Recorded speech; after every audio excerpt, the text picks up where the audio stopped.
Let's go out on the Western Pizza guest hotline. It's time for our Saskatchewan Roughrider training camp reports, brought to you by the Red Zone Sports Bar. It's behind the Travel Lodge in Saskatoon. If you go there right now, you'll see Dave Thomas live. There he is. Look at him. Right there. What do we got going there, all I'm seeing is a bun. There's the burger. I was like, are you just eating a bun with lettuce and tomato? Oh, yeah. Are you some sort of psycho? That's a nice looking burger and fry combo. Reminds me of what they used to have at Kresge's in the mall. They ran a nice little canteen there. Real nice. Is that with gravy, Dave? Did you get gravy with that too? Yeah, there's gravy with that too. Actually, you guys confused me because you know what they say, you're a byproduct of your surroundings. And you kept saying Caesars are here. I'm like, what? And I realized the two C's you're talking about. But yeah, we have Caesars here at Red Zone Sports Bar. But also that is part of the $15 Blue Jays special. You get the burger, the fries, and a beverage of your selection for $15. So there you go. Ooh, cognac? Hey, you do what do you you want to do. think they have cognac on the shelf at the Red Zone Sports Bar? And now I'm craving a Caesar, though. You never know what you're going to find. That's for sure. I got the fries on my mind. I need you to rank that gravy, though. I'm a big gravy ranker. I like to rank it. Gemini in Saskatoon, Gemini Arena in Saskatoon, sneaky good gravy. Really? Yeah. Really like the brew house, Canadian brew house gravy. Where's the bad gravy? Well, I don't want to throw anyone under the bus. That's okay. It's a chance to improve. Anything runny, scoots. Yeah, it can't be too watery. No. You're out. No. Dave, come on, Dave. Give us what is It's solid. The texture is great. It's got the perfect amount of pepper that's involved as well. It's Yeah. Oh, nice. top drawer. Good gelatin effect. Nice and good gravy. That's what you want. Yeah. Like it. Yeah. You know what a good gravy is? You know what's a good gravy when you just want to drink it out of the cup. Yeah. And look like an absolute weirdo. How's that cholesterol doing? Not bad. Just having some gravy. Okay, what's going on? Day one, Griffith Stadium. You were there, bright and early. Give us the recap. Basically, today was more like almost a did you do your homework type session today. 54 players were on the field for the Saskatchewan Roughriders. Not all first-year players. Receiver Joe Robicelli was there. Of course, the veteran quarterbacks in Trevor Harris, Jake Mayer, Tommy Stevens, Jack Cohn, they were all out throwing footballs today. So it was kind of a did you do your homework day in the fact that the playbook was installed last night. Players were given an opportunity to show what they've learned about the Canadian Football League before coming in. So there were multiple drills where the receivers were trying to time up their waggles with various quarterbacks because the cadence, of course, is going to change throughout. So there was a lot of time spent on that. And then, of course, if you want to make it in the CFL, how do you do it? Special teams. So the halo and coverage and angles, that was really top of mind today, and that was what a lot of the focus was on today. There was an unfortunate injury as Jaden Horace went down, had to be taken off on a cart in a non-contact type of play, so that's tough on the opening day of training camp. But all in all, I think everyone was happy with how it went and just happy to be back on the field after 179 days had elapsed between today and, of course, the West Division final. Don't want to put you on the spot, but what the heck? So first day superstar, who is shining that maybe that we should keep watching for the rest of the week? Gideon Ajay, I thought, was really good. Saskatchewan Roughriders' sixth-round choice out of the University of Calgary. He played safety with the Dinos primarily, but today he was working the corner and in the halfback a little bit, and he had a real nice interception. Like, it was something else, the way that he read the play. And then the Riders were setting up a bit of a screenplay to Robicelli, and he just went through two blockers and was able to get in on that receiver right away. So I really liked the day that he had. Jack Cohn was throwing the ball remarkably well. I was a little surprised at how much Jake Mayer threw the ball, as Trevor Harris was out, but didn't really throw a lot. But Jake Mayer threw a lot of footballs as well today. But it definitely was a day where the defense, I think, kind of had a bit of the advantage with the offense still trying to learn the playbook. All right. We're pronouncing the last name Ajay? Ajay. See, we're debating about that. It's like one of those European hockey players where like halfway through the season they start calling him something else. Ajay. Hey, Dave, you had a chance to catch up with him. I think we have a little audio from him today. Saskatchewan Roughriders 6th round selection of the University of Calgary is joining me, and I'm going to let him introduce himself to you. Your name, sir? My name is Gideon Antuia J. And when you look and try to find that on YouTube, there's about 12 different pronunciations of your last name. So, what have you heard? I've heard Ajay, Agaye, Aggie, and that's pretty much the main ones that I've gotten so far. As long as they don't call you late for dinner, right? Then everything is okay. And today you were not late on the field. You looked like a natural fitting into the secondary. How did it feel? It felt really good. Just Coach Bell and Coach Lennon always around us, making sure we're doing good and everything like that. And just not just going through the motions and making sure everything movement-wise is effective and what we're doing on the field is going to be used in game. With the Dinos last season, you had a pretty good secondary that you were working within. How has that set you up and prepared you for this opportunity? It's just a level of excellence. So like always uplifting myself like I did with my brothers. And it's just a sense of just feeling good throughout the day and making sure I'm on my P's and Q's. So tell me, coming into this camp, does much change from the University of Calgary to the Saskatchewan Roughriders, or is it very similar? I would say there's a good amount of change, but having Coach Edom, and especially since he played here before, it definitely helps just because every notion of the game that he taught me, it's being implemented here as well, but it's just learning a different playbook and everything like that. 6th round draft pick. Obviously, you would, I'm sure, have loved to have gone higher. Is that a motivating source now for you? Oh, yes, for sure. Just coming into the season, I was very motivated, and then obviously the season went how it went, but I feel like I didn't accomplish things that I always set for myself when I got to the Dinos and set for myself this year. So going in the 6th round is definitely some motivation with that. Couple of plays of the day, if you will, when you broke up that screen pass to Joe Robicelli and then you come up with the interception. Describe those. It was a great feeling, and just getting to the ball, making sure I'm always around the ball and just being a ball hawk. That's all I'm about.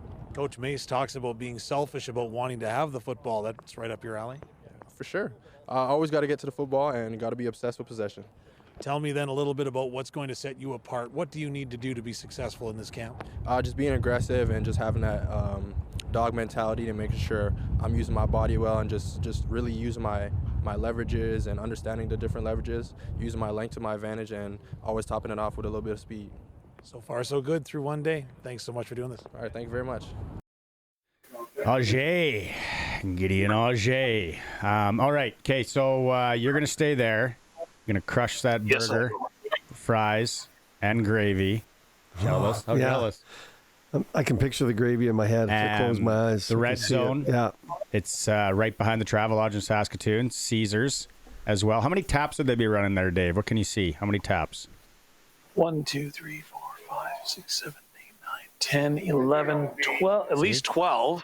Yeah. Nice. And I'm set up in the rider room. How do you like the stuff behind me? Like, you can actually reserve this spot for rider games or whatever. Oh. And it's going to be packed for the big game tonight with the Winnipeg Jets. So. Yes, and we'll go to break, and then momentarily we're going to be joined by Ken Weeb from the Winnipeg Free Press. So you can sit there, eat your burger, listen to that if you want, Dave, and we'll catch up in hour 2. Absolutely, here at the sports, of course, the Red Zone Sports Bar right behind the Travel Lodge, Saskatoon. That's right. Our rider training camp reports. Wait till Luke gets there. He starts crushing double burgers. He'll give us more of the cuisine report. Yeah. Oh, I'm speaking of meals with Luke.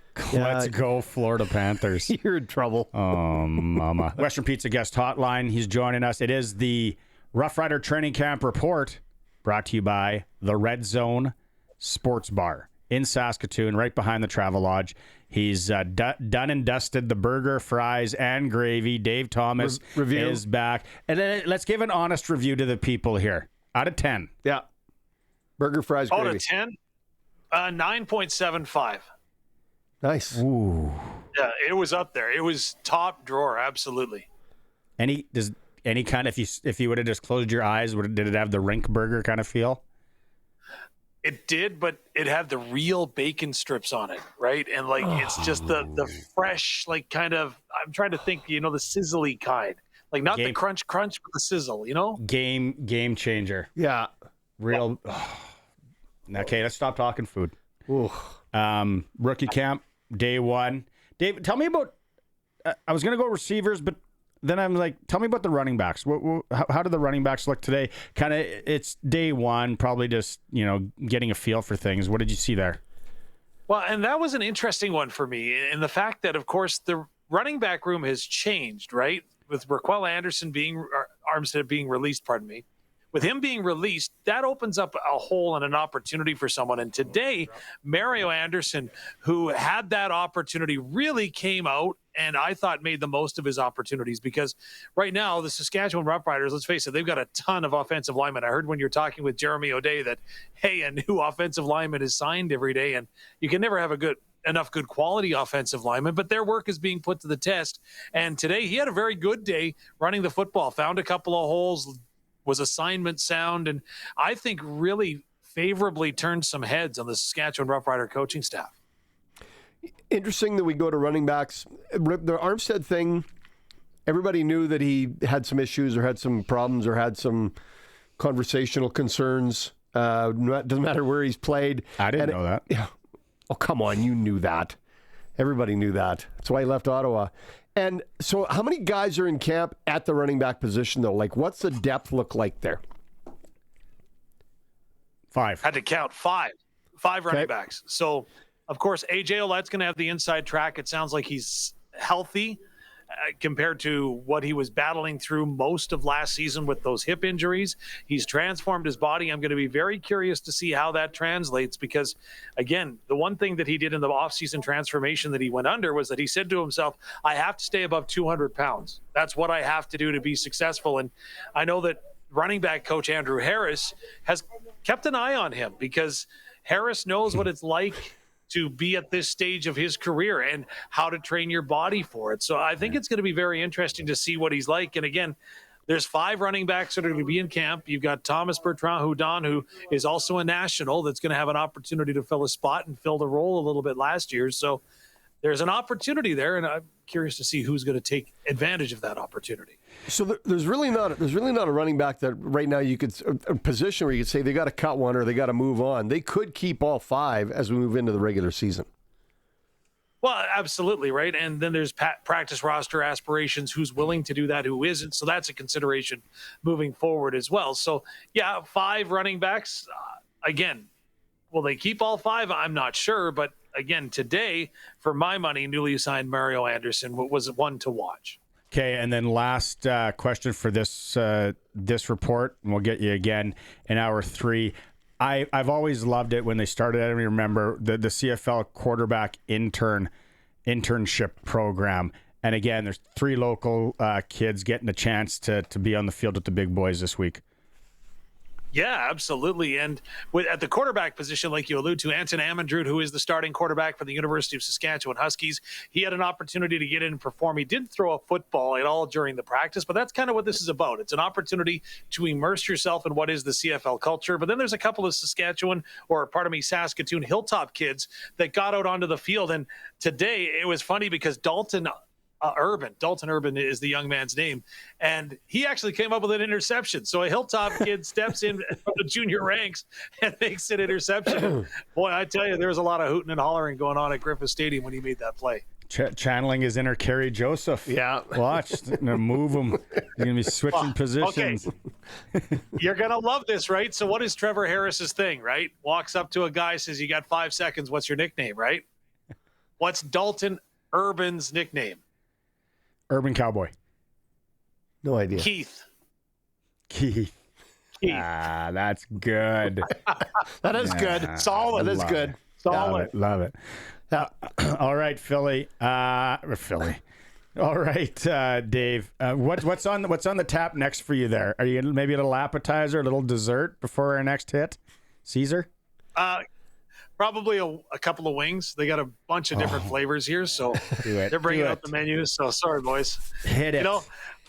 By the way, Sharky, what's with the wardrobe change? Again, I can see it as we're streaming on YouTube. Like, you got more wardrobe changes than they do at the Oscars, for heaven's sakes. I got to stay sharp. I got to stay current to whatever we're talking about. We covered the Jets earlier, so that's off. Now we're on to the Oilers, and look for something new tomorrow as we go on in the playoffs. Wait till next week when the Dallas Stars are at home and we're talking about Dallas Stars home games. What he wears. Okay, Dave, I'll catch up with you. I'm just happy the PGA Skins game isn't on this weekend, because that would have been a different story. I love it. Thanks, Davey. Yeah, that's our training camp report brought to you by the Red Zone Sports Bar in Saskatoon, right behind the Saskatoon Travelodge. Dave is there all week. Luke's joining him next week. We'll hear from him again in hour 3. Dave Thomas in the bar, not just behind the Travelodge. He's at the Red Zone. These are training camp reports for the whole thing. They got specials all day. What was that burger special he talked about? The Blue Jay special? Oh, a burger and a Blue Jays cocktail. special. Yeah, and he's in the rider room. If you're watching the stream, there he is. So I think he said he's going to crush some wings coming up in a moment. Dave, okay, training camp. What have we talked about? We talked about running backs. We talked about the young kids. Where do you want to go? And Buffalo Ranch chicken wings for you. rub it in. Buffalo Ranch chicken wings. Way to go, Kara. Thank you. Is this what we're going to put up with for all of these training camp reports? Is the menu from? Oh, Meanwhile, yeah, leftover cookie here. yeah. Some warm water. All right. Well. Did you see that Regina Pats trade? I know we're supposed to talk tackle football, but did you see that pick? The Pats have Liam Pugh. They took Liam Pugh. Wow. You know what? I tell you, I was shocked. Nobody could have predicted that Maddox Schultz was going to go first overall. But, okay, hold on. That was the one we knew. But no, in all honesty, you know what? Alan Miller and the Regina Pats talked about the trade capital that they had that afforded them the opportunities to build the best team they could, and that's what they've done. That is so awesome. Jeez. Now, like, this is A 6'1" defenseman. franchise changing. It is. Now just sell the place out. Like, I'm not joking. If you don't have Pat season tickets or haven't called the office, get Well, yourself some people together. financially, they can't, that's what I say. Make it affordable. Pack the place for the next 4 years. Just do like a It's going to be worth it. It's going to be worth it. Geez, that's news right there, ladies and gentlemen, right here on the Sports Cage. Home of local sports. Why wouldn't What it be else would we different? cover? All right, Dave, where are we going with Rider Rookie Camp? Like I said, we talked youngsters, we talked running backs, offensive line. Where do you want to go this time? Well, you know what? 54 players were on the field, and the two position groups that are most strongly represented are along the offensive and defensive line. 7 offensive linemen, 10 defensive linemen were on the field today. Now, of course, the two that a lot of people wanted to see were, of course, those top 2 draft picks. Neither have signed, both getting minicamp opportunities, so we'll have to wait for another day to see Ali Saad make his Saskatchewan Roughrider debut, as will Eric Anderson. Again, both are trying to exhaust all NFL opportunities that they have, but still very physical along both lines today. I think that was to be expected. If you're a player and you come into a situation and you understand that there's going to be a lot of players there, and again, it's nothing to sneeze at, but when you know that there's going to be a lot of guys there, you understand that you've got to up your game, and those offensive and defensive linemen definitely did, as there was a lot of contact within the trenches despite not wearing pads today. I know you talked to Coach Mace as well about the first day at practice. Here is what Coach Mace had to say. 79 days since your team was on the field. How good is it to be back? Yeah, it's a beautiful feeling. 179 might have been a little too long. Coaches, players, certainly everybody in the organization was waiting for this day, and man, what a feeling. There's obviously a lot of acclimatization today with getting players to run the waggle and special teams. What's the most difficult thing to teach a new player and coach a new player? I think just that, just understand the nuances of the game. Coming up here, a lot of guys, we covered some stuff last night in meetings, and then, being able to take that to the field for the first time. So, there's a little bit of a period where we give a little bit of grace. There'll be a lot of stuff for us to coach off of today, obviously our first day out there, but a lot of these cats figured out what win looks like too out here, which is nice. So what does a player need to do in order to stand out? Yeah, it's a lot of things. Certainly, taking what we teach them in those meetings to the field as far as what their job entails. But we're looking at everything, details, how they work individual drills. Even how they are transitioning from drill to drill. We've been trying to set a bar from that standpoint. And then even some of the guys that have returned who were with us last year, they've been pushed to kind of lead the group. So seeing what those leadership skills look like from the young bucks, right? So there's so many things that we look at. And, I just told them, hey, there's always eyes on you, whether we see it in real time or we catch it on film. So, be the professional we ask you to be. So did anyone stand out or catch your eye today? Yeah, I mean, there's just, I think some of the size of some of these guys, we got some pretty big DBs out there, our offensive line, we got a couple big jokers, and then, I think just seeing some of the guys, understanding the tempo, but also playing aggressive within the means of that and still being professional. I saw Aaron Patrick have a couple reps in the team run period. So yeah, there was our junior player, Irvin, got himself a little pick there, So, I'm sure I can't wait for what the nicknames are for Urban. They're calling him Keith Urban earlier, so we'll see if that sticks. So, no, man, there was a lot of good stuff out there today. David, did sound windy in Saskatoon today. Oh, it came out of nowhere. It was such a calm, beautiful morning, and then the temperature started to get up above 20 degrees, and the wind started to gust around 60 kilometers an hour or so. So Coach wasn't kidding when he said, yeah, the players, they learned what a Saskatchewan wind is all about today. What's the schedule? We got how many more days of rookie camp before we get to main camp? 2 days of rookie camp, then there's a cut down scheduled for Saturday. So not all players that are on the field this week will make that main camp, which opens with veterans expected to report and attend the opening practice and workout at 8:30 on Mother's Day, Sunday morning at Griffith Stadium. Oh, Mother's Day on Sunday. Did you forget? No. Don't forget. Never forget about Mother's Day. Hey, I got to ask you, though. I think actually Curtis was talking about it yesterday because he's one of our favorites in the studio here. Wayne Ruby Tuesday Jr. How was he today? I knew that was going to be asked, and Wayne Ruby Jr. actually made a really nice catch. He came across the middle of the field, laid all out, like, again, just a complete layout diving catch, really caught the attention of a lot of the people that were in the stands at Griffith Stadium. Again, he's acclimatizing himself to the waggle, so he's only going to get faster, and you could see that athleticism start to pay off. So, you know what, Curtis, you should be excited about him. He looked really good today, and we'll see what happens tomorrow. Curtis's guy showing up at camp. Nice. Yeah, let me know when you got some highlights for me to run there, Dave. I'm ready. Well, the other thing that I thought was interesting today was that Trevor Harris, he looks outstanding. Like, just the way his body frame is set to go. And so there was a question that was posed, and I'll pose it to you guys, right? So you get a set of tires, right? And you buy the tires and say that they're 10 years old, but you don't really run them that much, right? You're running winters in the winter, and you don't put them on very often. Would you rather have that set, or would you rather have a 10-year-old set of tires that runs $50K a year? Well, that's the way you could probably equate Trevor Harris, right? He didn't have a lot of playing time at the start of his career. He had a lot of time off, so he doesn't have a lot of mileage. And like I say, his body frame looks absolutely sensational. Does Trevor Harris know you're comparing him to a mildly used winter tire? Does he know that's a comparison? Could be an all season that you've got going for him. Yeah, a nice radial. White wall. With the food that I've got here at the Red Zone Sports Bar, I'm going to start to look like the Michelin Man eventually here, guys. Yeah. Is this like a trick question, by the way? Because tires expire, Like after 10 years, they start to disintegrate. On your car. Doesn't matter how many kilometers you've driven on them, they just deteriorate. Okay, so we'll Is let that you get true? We should get Sharky to Google that. Yeah. Yeah. How long do tires last? Okay. Okay. We'll let you get to your chicken wings here, but what do we tomorrow? Pretty much the same thing. Do you have any insight on how tomorrow will go?